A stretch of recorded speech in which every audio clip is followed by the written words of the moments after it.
Consolador prometido,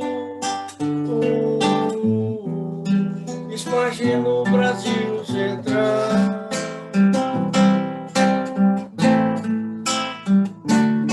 O cristianismo redivivo,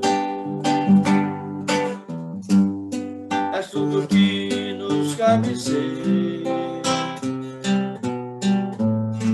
Ó irmão, amigo,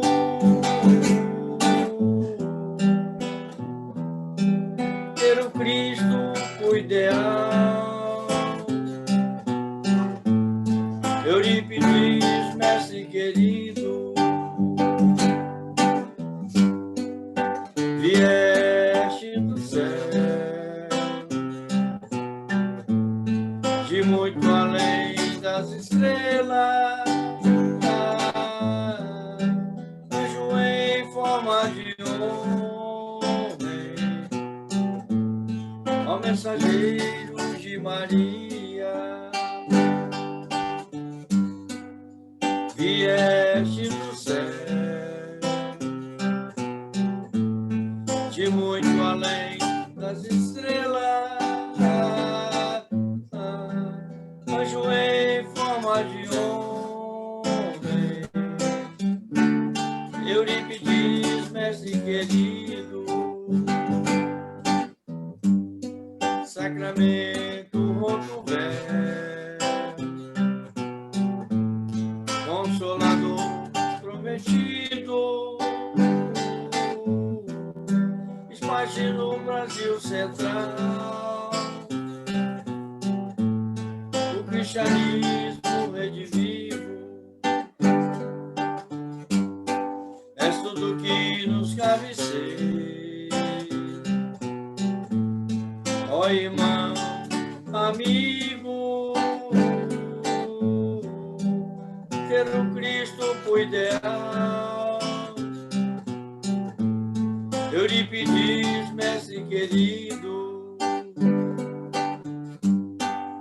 vieste do céu, de muito além das estrelas, anjo em forma de homem, ó mensageiro de Maria, vieste do céu, de muito além das estrelas, anjo em forma de homem, ó mensageiro de Maria, vieste do céu, de muito além das estrelas, anjo em forma de homem, Eurípides, mestre querido.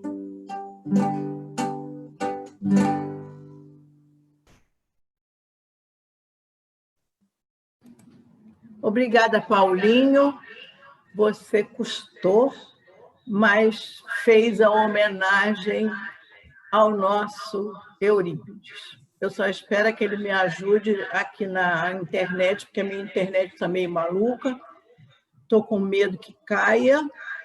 Coloquei o celular, mas eu não sei como é que faz para falar nele, sei lá, nunca fiz isso. Bom, enfim. Boa noite a todos. É uma alegria muito grande ver tanta gente aqui na nossa atividade dos sábados. E professor Eurípides e Bezerra de Menezes devem estar muito contentes.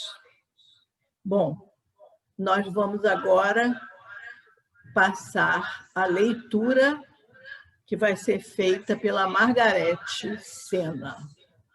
Cadê ela? Boa noite. É porque a internet está ruim, Fernanda. Então tem que deixar a câmera desligada para não cair. Está ouvindo? Boa noite. Do livro Vinha de Luz, psicografado por Francisco Antônio Xavier, pelo Espírito de Emmanuel. Lição 63. Atritos físicos. Mas, se alguém te bater na face direita, oferece-lhe também a outra. Jesus está em Mateus, capítulo 5, versículo 39. Alguns humoristas pretendem descobrir na advertência do mestre uma exortação à covardia, sem noção do respeito próprio.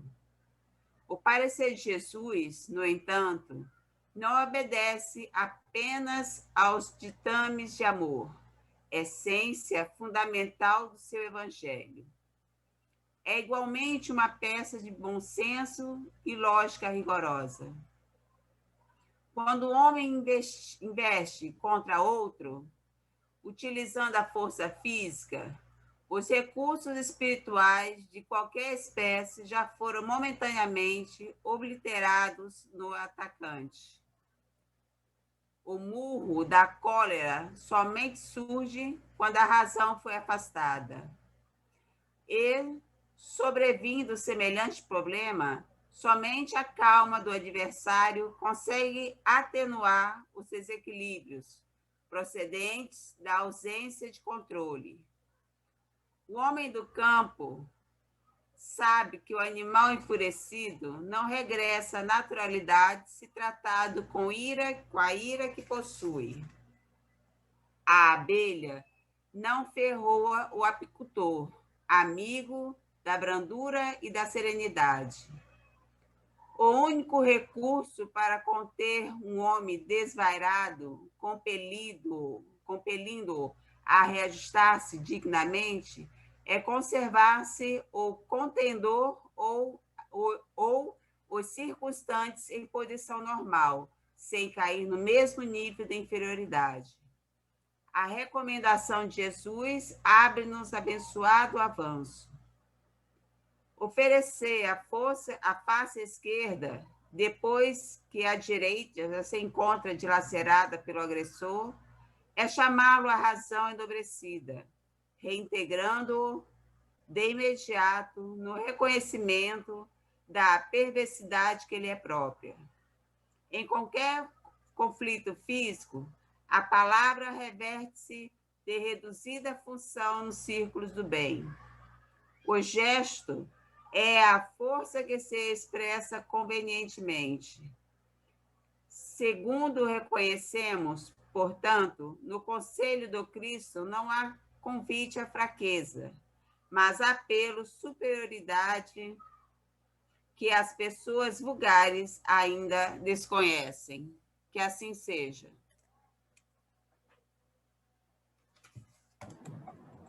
Obrigada, Margarete. Agora nós vamos escutar a Carla, que vai fazer a nossa prece inicial.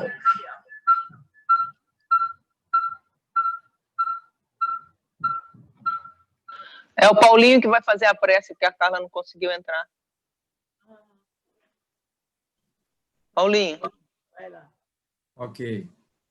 Então, vamos elevar o pensamento a Deus e pedir, neste momento, a espiritualidade amiga que possa iluminar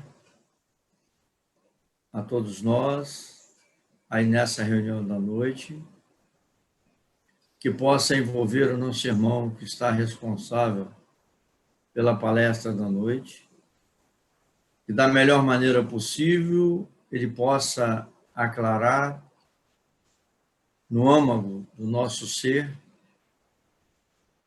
a necessidade do perdão, da compreensão e do amor que deveremos preservar nos relacionamentos diários. E que nós, que vamos ouvir, possamos avaliar o nosso papel, as nossas atitudes diariamente com os nossos semelhantes lembrando que primeiro começa dentro do lar, dentro da nossa casa, para que nós possamos estender a todos que estão ao nosso derredor. Então, avaliando nesse momento da palestra, a cada dia, a cada hora da nossa vida, a cada momento, lembrando o Cristo nos seus exemplos. Então, muito amor e muita paz sobre todos nós, que a espiritualidade amiga possa nos abençoar. O mentor da casa, Eurípides Barçanufo, juntamente com toda a sua equipe, Zé de Menezes, toda a sua equipe, que possa nos abençoar, nos iluminar. Jesus, nosso irmão maior, que está no leme da nossa nau, a Mãe Santíssima, que possa nos envolver no seu calor materno, nos amparando, nos iluminando. Mas, sobretudo, em nome de Deus, vamos dar por iniciada a nossa reunião da noite. Que assim seja. Obrigada, Paulinho. Então, agora nós vamos fazer uma breve apresentação do Marcelo, que é o palestrante de hoje, Marcelo Cunha, que praticamente não precisa de apresentação, porque ele pertence à Sociedade Espírita Guilom Ribeiro, e quase todos aqui o conhecem. Marcelo é, além de um amigo muito querido, ele é unanimidade como palestrante. Difícil vai ser encontrar quem não fique satisfeito em escutar o Marcelo. E eu não sei se vocês conhecem a Mafalda, que é uma personagem de quadrinho, que fala assim: as pessoas deviam ter o coração no cérebro, que é para pensarem com amor. Eu desconfio que Marcelo tem, porque ele é de uma sensibilidade tão grande, que só pode ter o coração no cérebro, não é possível. Então, Marcelo não é alguém que a gente tem que ficar falando, não. Marcelo é para a gente escutar. E ele vai falar, o tema dele é perdão e renovação. Vamos lá, Marcelo, querido.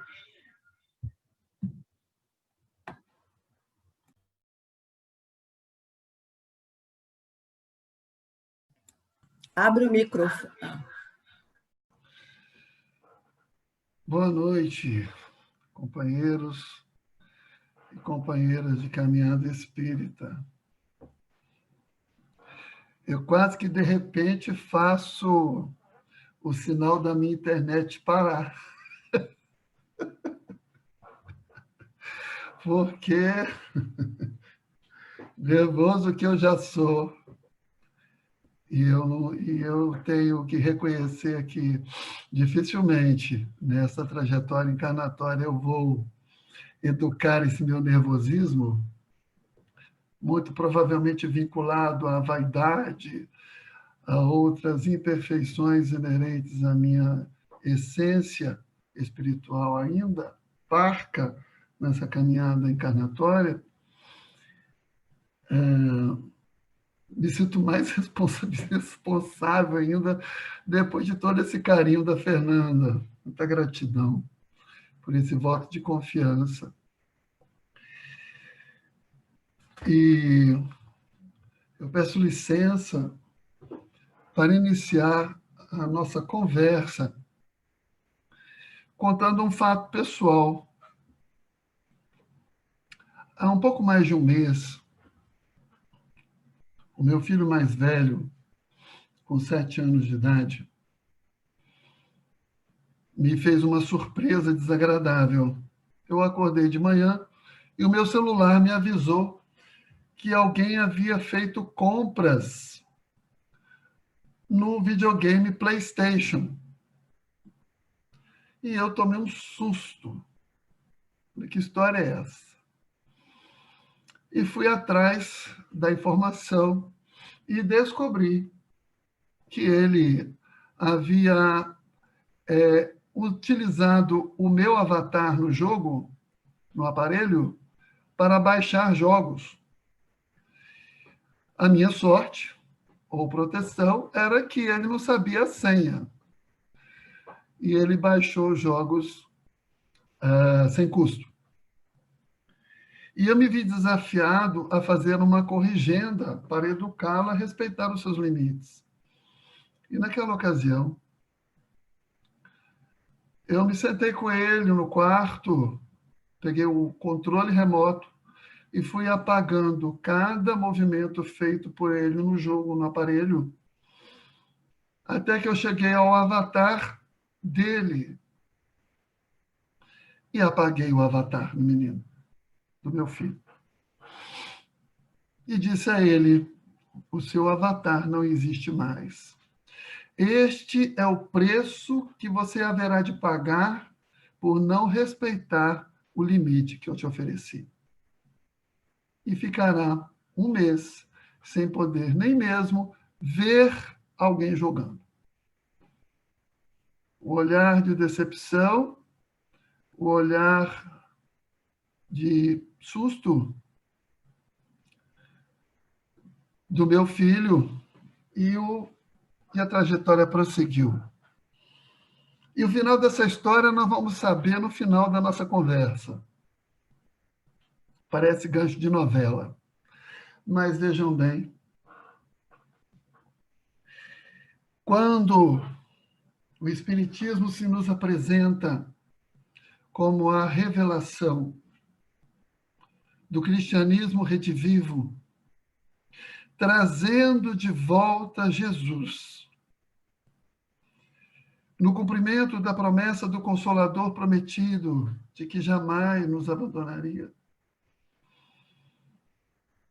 recebemos a informação de que a caridade é o único instrumento da nossa salvação. Que pela caridade, numa perspectiva mais altaneira do que a visualização assistencialista de costume, nós passamos a conhecê-la como a benevolência para com todos, a indulgência com as faltas alheias e o perdão das ofensas. E quando nos vemos colocados nessa proposta consoladora e renovadora, nós nos sentimos desafiados a vencermos a nós mesmos. Quando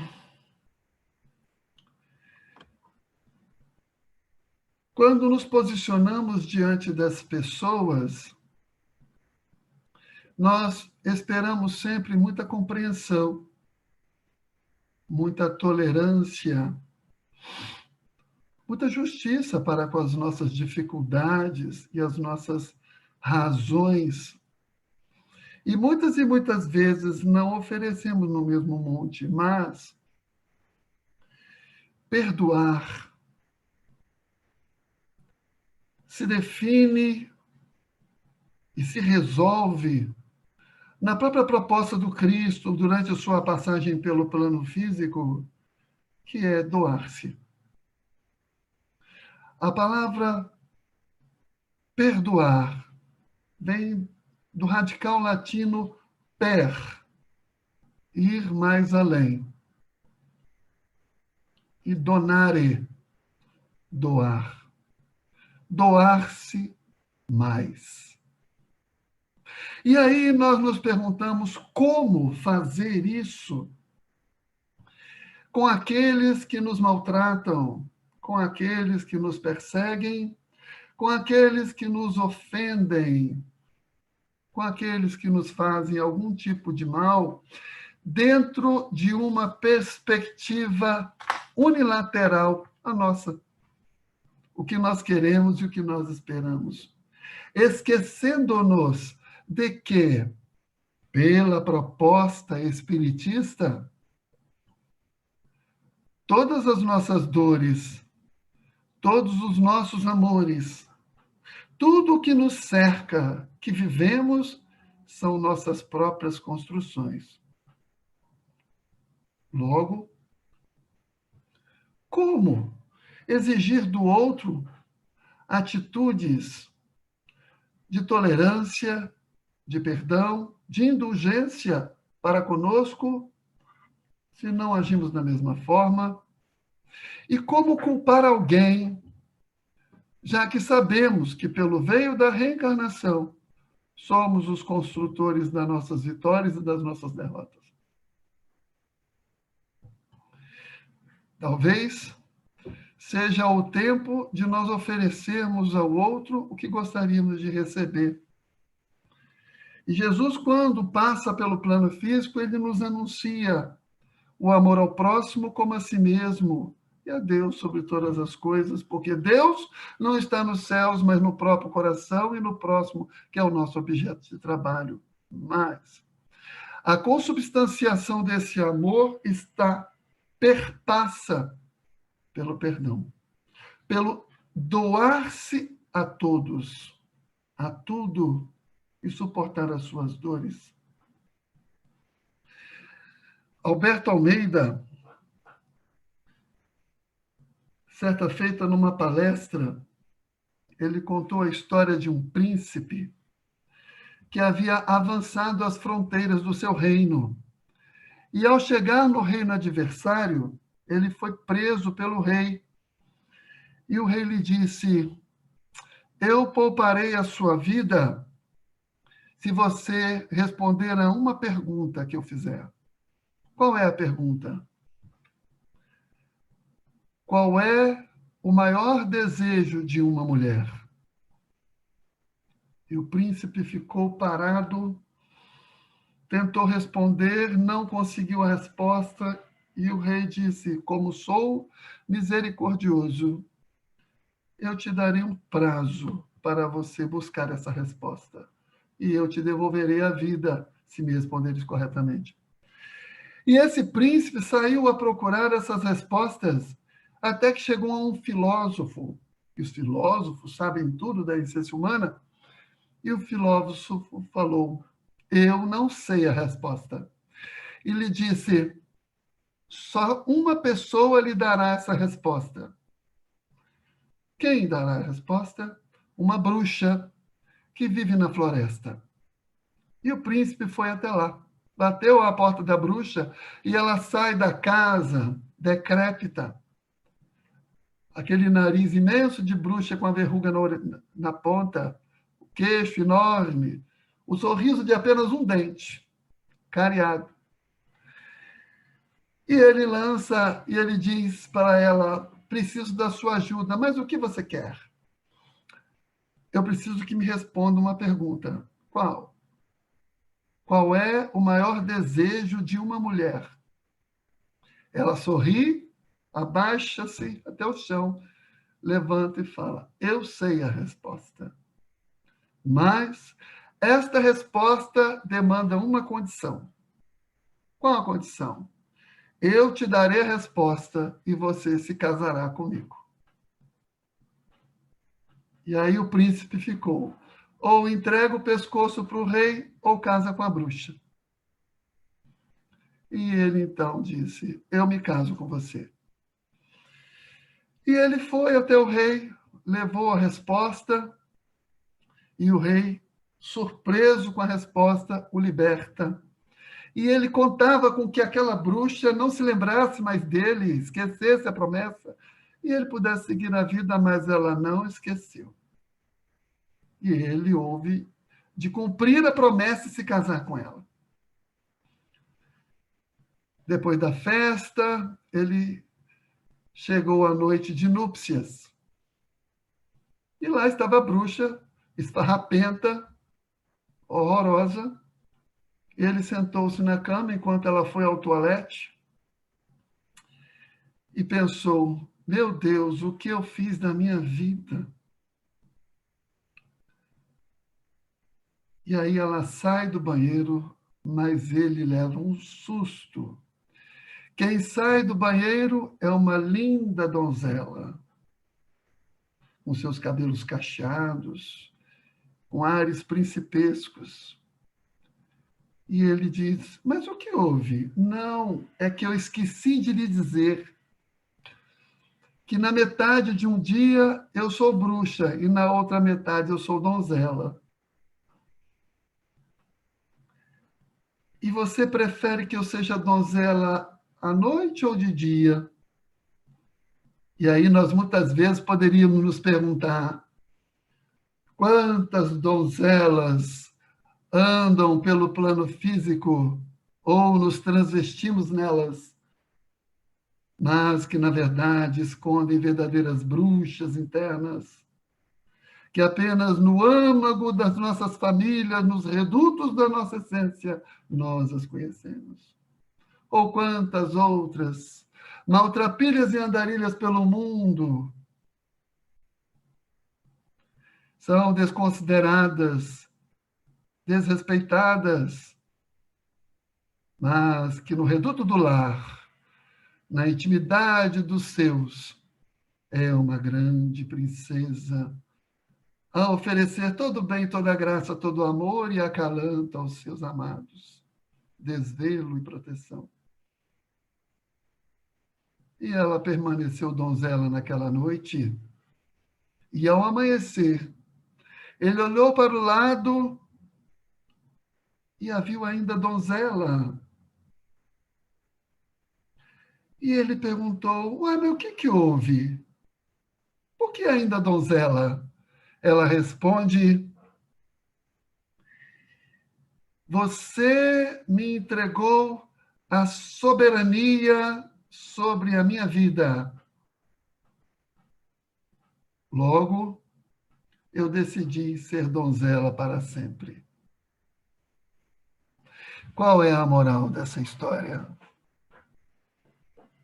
Quando nós buscaremos a donzela de sempre, a donzela para sempre, que surge na essência da forjação da centelha divina, do princípio material e espiritual, marcado pela lei de amor infinito do Criador, a iniciar a sua trajetória pelo plano físico e buscar a sua renovação pela sua autotransformação e alcançar as alturas, porque só nos resta aceitar o único dogma da doutrina espírita, é de que, inexoravelmente, todo e qualquer ser da criação está fadado, mais cedo ou mais tarde, a ser feliz. Nós não temos como nos libertar dessa condenação.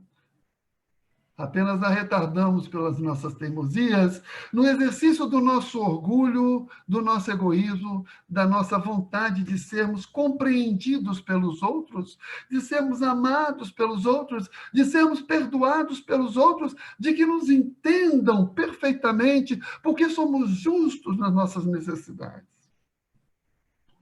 Perdoar tem sido, hoje em dia, uma postura démodé, em que todas as confrontações filosóficas, religiosas, pessoais, têm passado pelo ódio, em que as pessoas querem cada vez mais os seus direitos, em que a expressão da busca de uma pseudo-justiça, na verdade, se transmuda num pedido de vingança.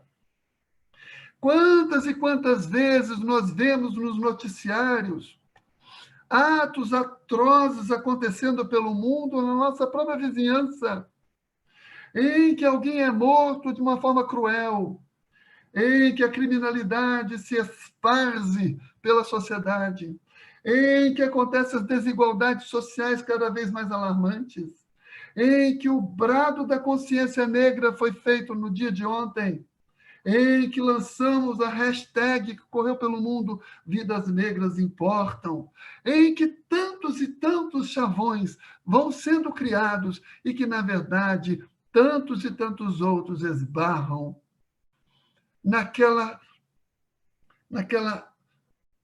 postação de voz pesada, naquela necessidade, inflexão de que eu quero justiça.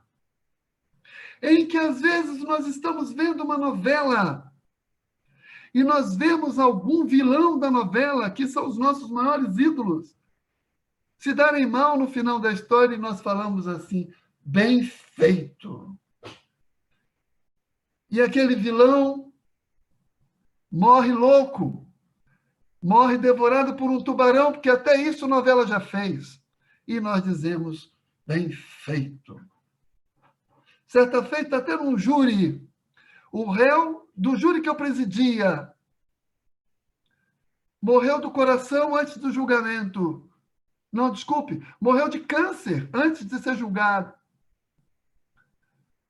Eis que a promotora disse para mim em off, Deus é tão bom que matou ele de câncer.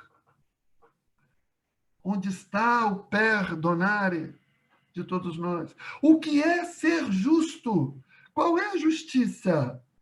Justiça não é vingar-se de alguém. Justiça não é desejar o mal do outro. Perdoar é doar-se mais. Quando Pedro pergunta a Jesus quantas vezes perdoar, 70 vezes, 7 vezes, que na verdade significa infinitamente, oferecendo novas oportunidades. Se lhe pedem a capa, dá-lhe a túnica. Se lhe batem na face, oferece a outra. Se te chamas para andar 1000, andas 2000. Doar-se mais. Este é o modelo que Jesus nos trouxe desde então. Doar-se mais que é perdoar. Mas como perdoar se eu guardo raiva de alguém? Porque nós temos o costume de dizermos assim, eu perdoo, mas não quero mais contato. Eu perdoo, mas não quero mais notícia. Isso não é perdoar. Mas, por outro lado, perdoar também não é esquecer.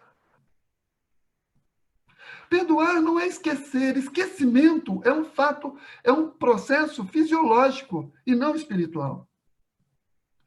A pessoa que foi estuprada, a pessoa que foi violada, a pessoa que perdeu um filho pelas mãos de um algoz, não esquecerá aquele fato. Não se esquece o mal. Não se esquecem as dores. Perdoar é não sofrer mais com elas. Não desenvolver dentro de si aquele lamentável sentimento de revide. É um processo lento e paciente a desenvolvermos dentro de nós, para compreendermos, a partir das nossas próprias imperfeições, as deficiências do outro. Nos posicionarmos diante de um espelho da alma e, sinceramente, buscarmos a causa daquela contenda e identificarmos dentro de nós as nossas responsabilidades e a nossa proposta de grandeza humana em doar-se mais, compreendendo, tolerando, sendo indulgente, não revidando. Como é difícil fazer isso? Eu digo para vocês que hoje eu estou falando de perdão porque eu ouvi falar de perdão. E eu ouvi falar de perdão me fez desabar, porque assim como todos vocês, certamente, eu tenho as minhas contendas a serem ajustadas, porque pelo veio da reencarnação nós construímos uma teia de convivência espiritual, onde pelas nossas escolhas equivocadas nos emaranhamos e nos comprometemos com tantos e tantos outros irmãos, em que o escândalo é permitido para que a lei de justiça e resgate se cumpra, mas ai daquele por quem ele vier. Em que eu me sinto ofendido ou desrespeitado por alguém e sofro aquela comiseração, aquele desgaste. Porque se perdoarmos, nós nos libertamos. É nessa proposta de um dia de cada vez. Porque também sabemos que nós não começaremos a perdoar o outro de um dia para o outro. Porque as nossas bruxas estão guardadas lá dentro, nos respondendo às perguntas chaves e nos chamando ao casamento, para que esse príncipe que nós carregamos dentro de nós, dessa altura das bruxas guardadas, e nós possamos trazer para a luz as nossas sombras e brilharmos um pouco mais. Para que esse perdão não seja a humilhação do outro, a dor do outro, o sofrimento do outro, para a nossa satisfação. Porque as dores, os sofrimentos e as derrotas de alguém são patrimônio dele, assim como as nossas. Para perdoar alguém, é necessário perdoar-se. Porque existe o processo de culpa por todas as nossas dificuldades morais, que apenas a nossa consciência, que o Deus interno nos observa e que muitas e muitas vezes nos fazem chegar em casa à noite, derrotados pelas nossas escolhas, envergonhados por tanta bobagem de sentimentos e vibrações e atitudes. E às vezes nem conseguimos rezar. Neste processo de auto-perdão, onde nós reconhecemos as nossas falibilidades, as nossas deficiências, nós conseguimos perdoar. Ser indulgente, tolerar o outro, é reconhecer em si mesmo a necessidade da tolerância. Calar-se à ofensa, talvez o primeiro movimento. Guardar uma prece silenciosa àquela agressão, não revidando a qualquer provocação. É um bom começo. Perdoar não será um ato instantâneo. Muitas vezes acontecerá daquele que nos fez o mal vir ao nosso encontro pedir perdão. E este perdão haverá de ser no seu limite. Porque Deus não espera de você um Cristo, pelo menos não agora. E talvez, no primeiro momento, dizer a Ele, não posso agora. Deixa-me digerir o que aconteceu. Dá-me um prazo. Silencie-se. Recolha-se à sua intimidade do ser para digerir o mal ocorrido. E dentro dessa proposta reencarnatória, em que somos os construtores e responsáveis por tudo o que passamos, nós encontraremos a paz. Não basta dizermos, eu te perdoo, meu irmão, se isso não é real. É necessário humildade para fazer isso. É necessário esforço pessoal, um dia de cada vez, para viver isso. E com o tempo, encontrar o melhor do seu melhor a oferecer àquele que um dia, ou momentaneamente, ou ainda, se mostra como seu adversário. Não é necessário ser conivente com o erro do outro. Perdoar não é absolver das consequências do ato. Perdoar não é dizer positivamente para o que ele fez. Perdoar é não sofrer com o mal sofrido. É trabalhar para superar, porque o mal que ele fez é um problema dele e não nosso. É renovar-se. É exercitar a tolerância. A mulher estuprada jamais esquecerá da violência que sofreu. Mas a partir do momento em que ela busca não sofrer mais, com as memórias daquele fato, e segue a sua vida em frente, ela perdoa o seu violador. Mas ele não estará isento dos resultados do ato praticado. Isso é a justiça. Não o desejo do mal dele, mas sim a expectativa de um resultado lógico no plano humano ou espiritual das nossas escolhas.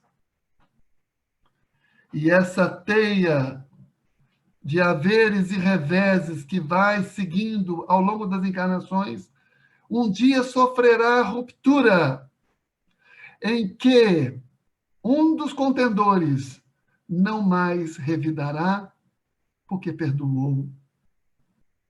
E não necessariamente se tornou amigo, mas não é mais inimigo. Ser inimigo do outro é um problema nosso, porque isso carrega padrões vibratórios de baixo nível, de baixa qualidade, e que nos remetem ao sofrimento, à culpa, porque sabemos que não somos santos. Agora, não ser inimigo é libertador. Se ele permanece seu inimigo, isso será um problema dele e não seu. Nós não estamos aqui para mudar o outro, mas a nós mesmos. Nós precisamos aceitar-nos uns aos outros, a partir de nós mesmos, oferecendo o nosso melhor, nos perdoando, porque o auto-perdão é necessário. E aí, Jesus, quando da reconciliação nos fala: reconciliai-vos o mais cedo possível com o vosso adversário, enquanto estiverdes com ele a caminho, para que não suceda que o vosso adversário vos entregue ao juiz, e que o juiz vos leve ao ministro da Justiça, e que sejais mandado para a prisão. Eu vos digo em verdade, que não saireis de lá, enquanto não houverdes pago o último ceitil. Reconciliai-vos o mais breve possível. Não precisa sair abraçando todo mundo, se o seu coração não te oferece isso, que seria hipocrisia. Mas vibre o bem pelo outro. Nas contendas mundiais, nas notícias aterradoras de violência de qualquer matiz, nas provocações que sofremos, viveremos a paz. E não o sentimento de pseudo-justiça pela vingança.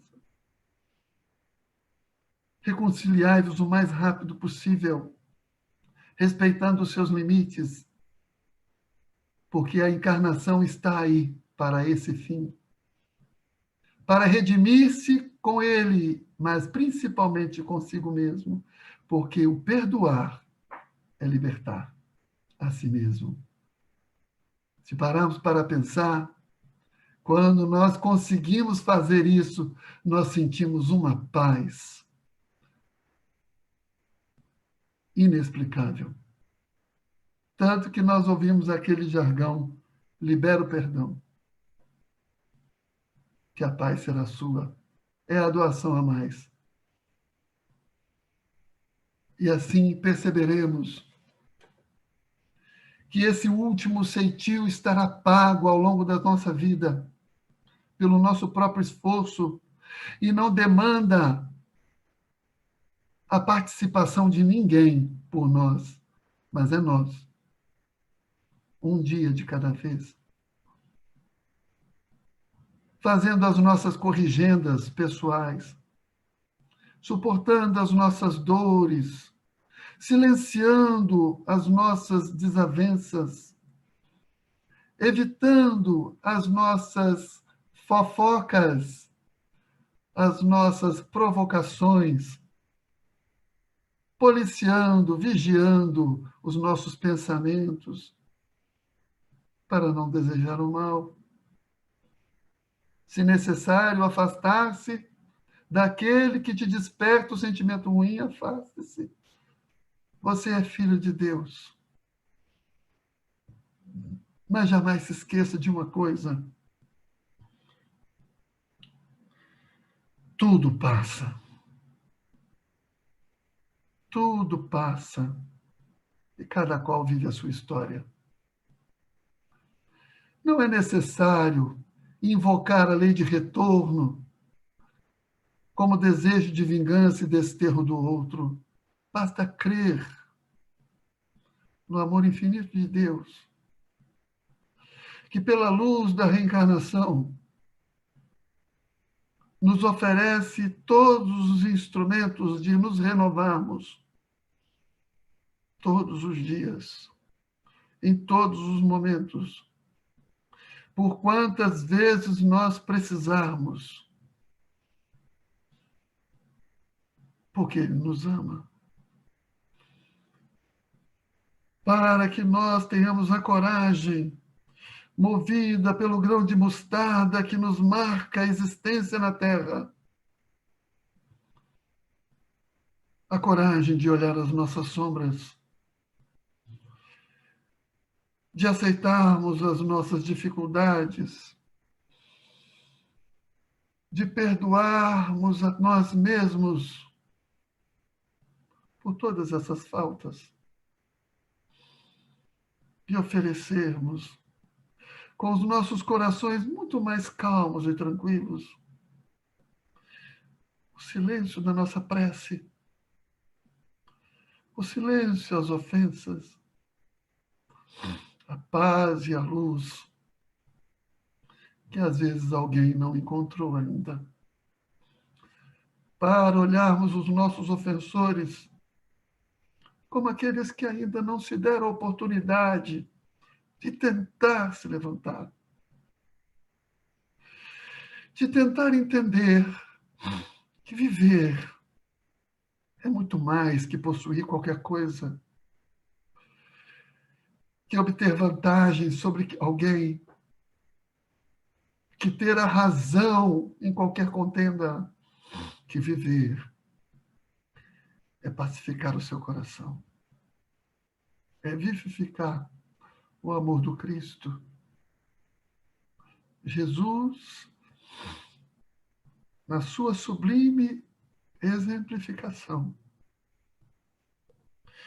passou pelo plano físico o tempo todo perseguido, o tempo todo desrespeitado, desafiado, ofendido, e jamais revidou. Ao contrário, deu-se um pouco mais a todos eles. E a contenda não seguiu. Caminhou em torno de 500 metros até a cena trágica da crucificação, dizendo ao mundo todo, com os braços abertos: eu vos perdoo, meus amados. Pai, perdoa-lhes, porque não sabem o que fazem. Estão doentes, ainda não sabem o que é amar. Mas eu estarei com eles o tempo necessário. E ao terceiro dia, se materializa no plano físico e não acusa ninguém. Todos aqueles que o negaram, todos aqueles que se esconderam, todos aqueles que o abandonaram na cruz, onde apenas um acompanhava sua mãe. Ao contrário disso, dá-lhes a confirmação de que na morte ninguém ficará. De que o espírito permanece e de que a sua essência pereniza. E na caminhada para Emaús, se transfigura num peregrino, coitado, no chão, para dar aos desalentados apóstolos a renovação da fé,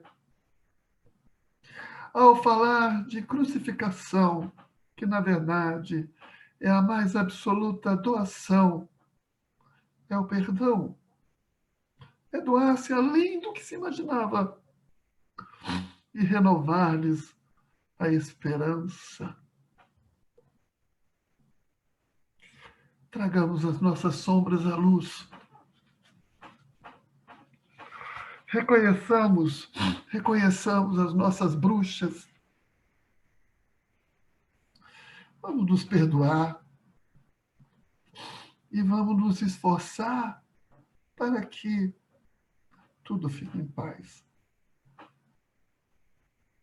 Sem pressa, sem violação, com amor, que muitas vezes o silêncio é o melhor instrumento. A prece, como a nossa arma na proposta renovadora da transição planetária.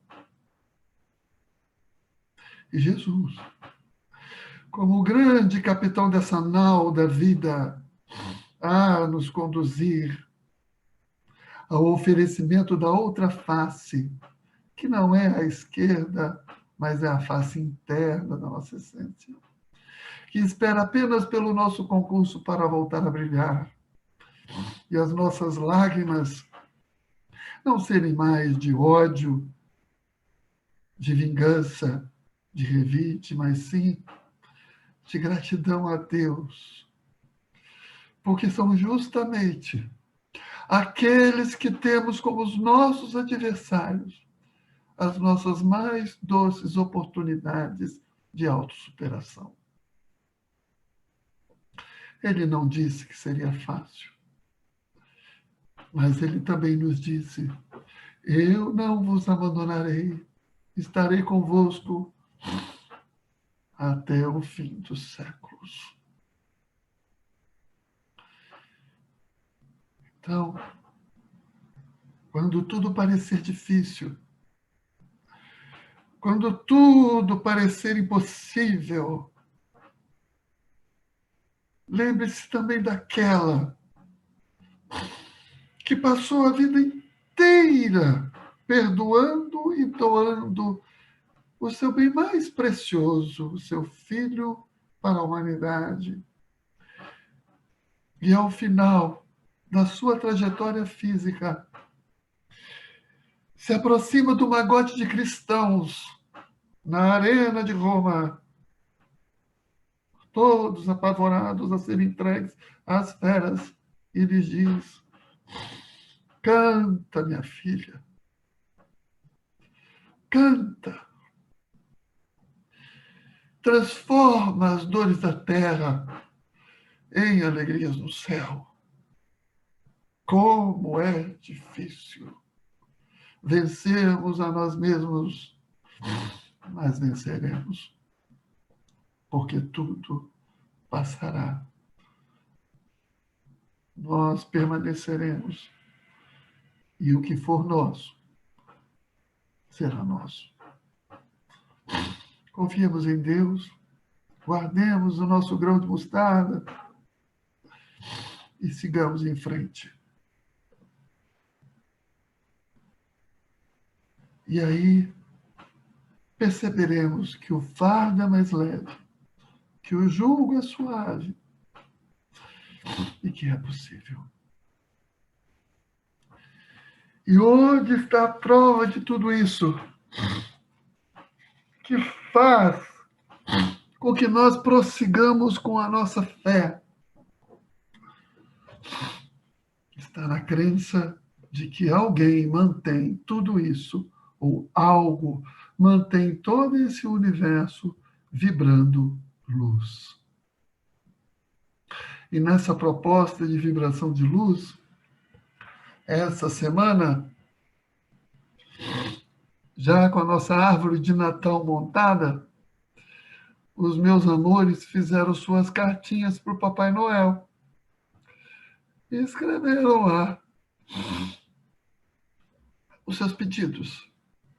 Eis que na quarta ou quinta-feira agora, eu cheguei e vi que havia também uma nova carta. Esta aqui, ó. E nesta carta, o meu filho mais velho, aquele do Avatar que foi sumido, que eu tirei, botou na frente: para o papai. E escreveu: desculpe por ter instalado o jogo do Minecraft. Me desculpe muito, muito, tá, papai? Eu te amo.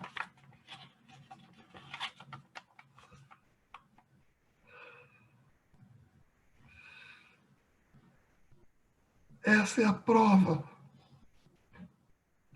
de que não estamos sós. Naquele momento eu me senti absolvido, porque embora eu sentisse a necessidade de corrigir,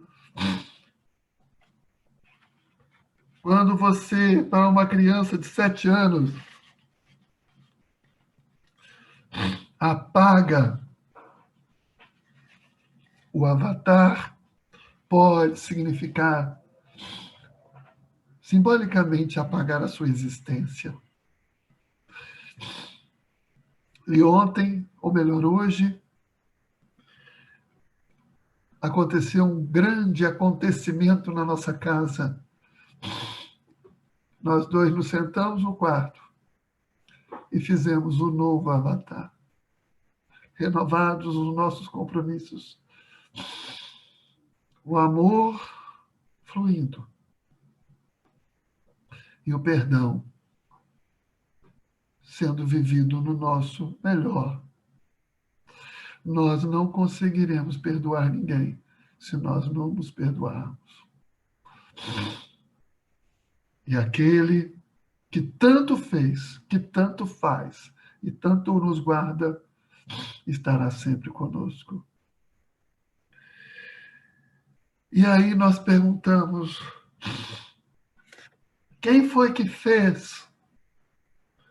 Quem foi que fez o sol tão vivificador? Com sua luz resplandecente, cheia de fulgor, as trilhões de estrelas que cintilam no céu, as nuvens vaporosas como densos véus. A mecânica celeste, o arcano profundo, a ciência que equilibra os mundos.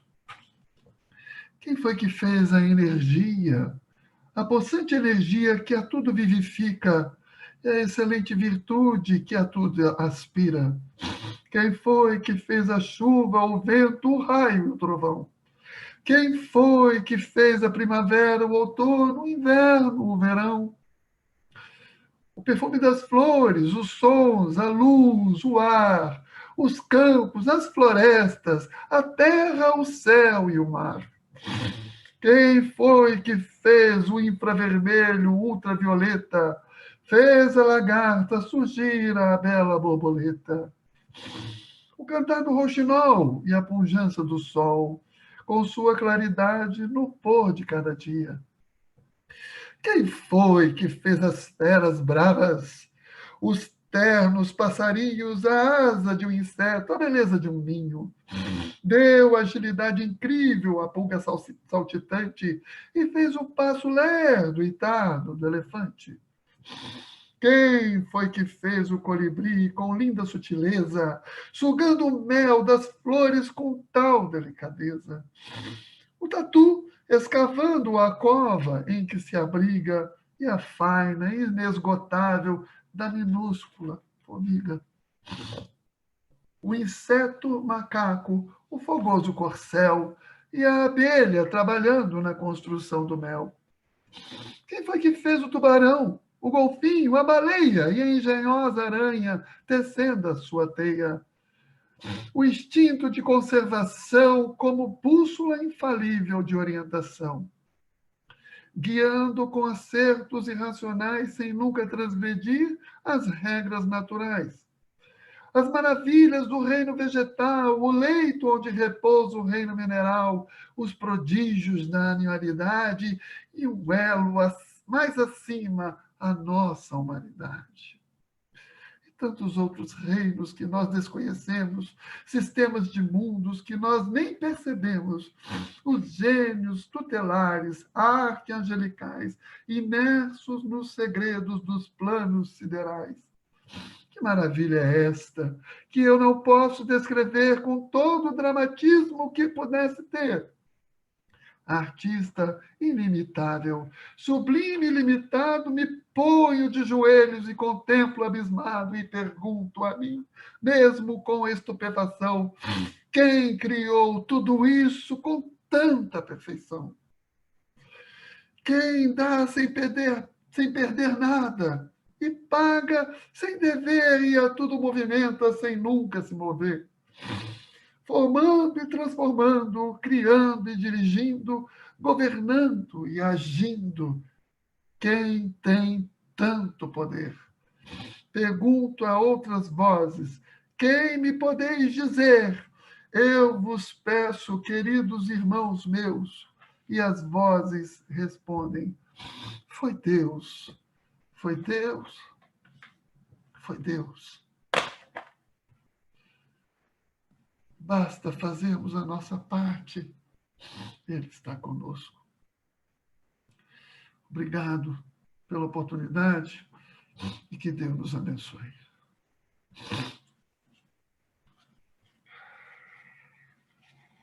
E agora só nos resta agradecer. A Casa de Eurípides agradece a você, Marcelo, por trazer essa lição tão bonita a todos que estão aqui hoje. Obrigada mais uma vez. E agora nós vamos passar ao auxílio fraterno, que vai ser feito pela nossa querida Bernadette. A família Sena hoje está brilhando. E logo após, eu queria logo agradecer a Bernadette, porque logo após eu queria pedir ao Paulinho que entrasse com uma finalização musical. Tá bom, Paulinho?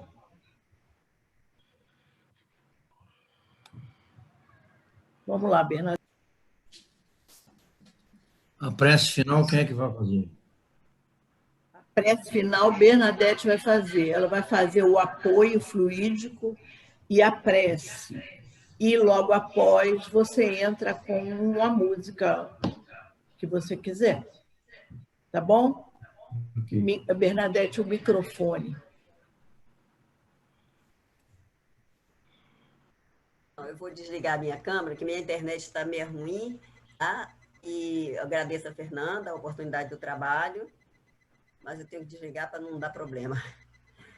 A mim não, Bernadette. É a casa de Eurípides que chama você. Então, de qualquer forma, muito obrigado pela oportunidade do trabalho. Estão me escutando bem? Está dando para ver. Sim. Então, vamos, nesse novo modelo, né? Cada um em suas casas, nos acomodar da maneira mais confortável possível, nas nossas cadeiras, onde quer que a gente esteja. E vamos fechar os nossos olhos suavemente para melhorar a concentração. Vamos, a partir de agora, silenciar os nossos pensamentos, silenciar as nossas emoções, nos concentrar apenas na respiração.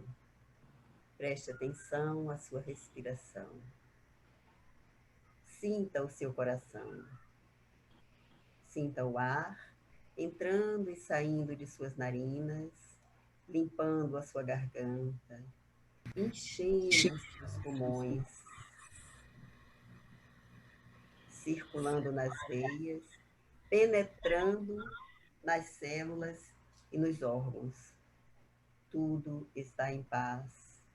Uma luz, cor violeta, desce do alto, penetra na sua cabeça, limpando e clareando todo o seu ser, retirando as mágoas, a tristeza, ressentimentos, os medos, cansaço físico e mental, descendo até os pés.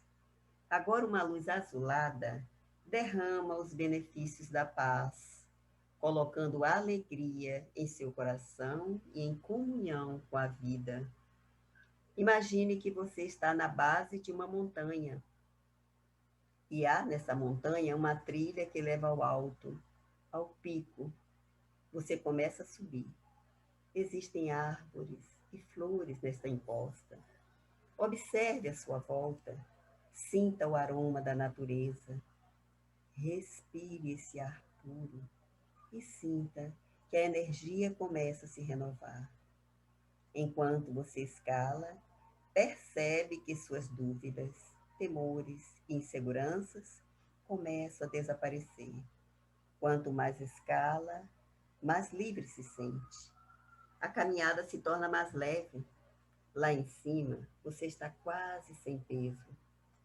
Sua mente está clara, se sente mais forte, mais confiante, mais seguro de si. Explore esse ambiente, esse estado de espírito. Aproveite alguns minutos nesse estado de liberdade, recarregando as energias.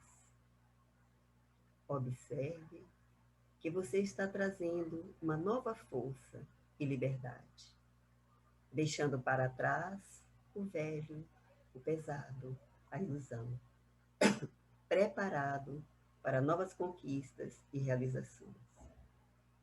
Agora, já energizados, vamos fazer a nossa doação fluídica para todos aqueles irmãos que se encontram em sofrimento, nos hospitais, nas ruas, nos cárceres, além dos muros da comunidade CT, onde quer que haja dor, sofrimento e aflições. Que essas energias possam chegar aliviando, acalmando e serenando esses corações. E que nosso planeta seja envolvido por essa luz, por essa paz. Que a cura chegue através do amor. E assim, com os corações em festa, numa noite tão maravilhosa como essa, de mensagens tão lindas, de energias que unidas vão se formar numa egrégore luminosa, envolvendo todo o nosso planeta Terra e curando através do amor. E agradecendo a espiritualidade amiga que se faz presente, porque sabemos que, embora estejamos separados, para a espiritualidade não existe essa separação. Eles estão em toda parte, em todos os lugares, em todos os lares, envolvendo e amparando cada um de nós. Agradecendo a esses amigos que são amorosos e incansáveis com todos nós. Obrigada, Jesus, por tudo que nos deste, por tudo que nos dás, pela oportunidade bendita da reencarnação. Obrigada, Jesus, por esta oportunidade de estarmos aqui, buscando aprender, buscando nos melhorar. Obrigada, Senhor. E te pedimos nesta noite, Senhor, envolve-nos em tua paz e fique em nossas mentes, em nossos corações, hoje, agora e para sempre. Que assim seja, graças a Deus.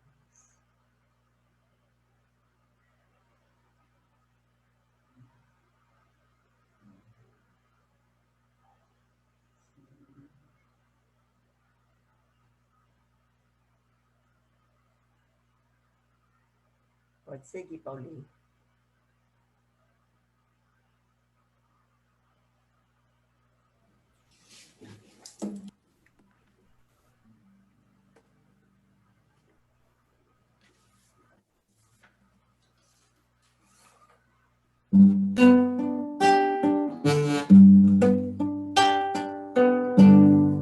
Quanta luz neste ambiente, descendo sobre nós, vibrando em nossa mente. Quanta luz, quando assim em prece, como a alma cresce aos olhos de Jesus. Quanta luz, pois em oração a voz do Mestre faz no nosso coração.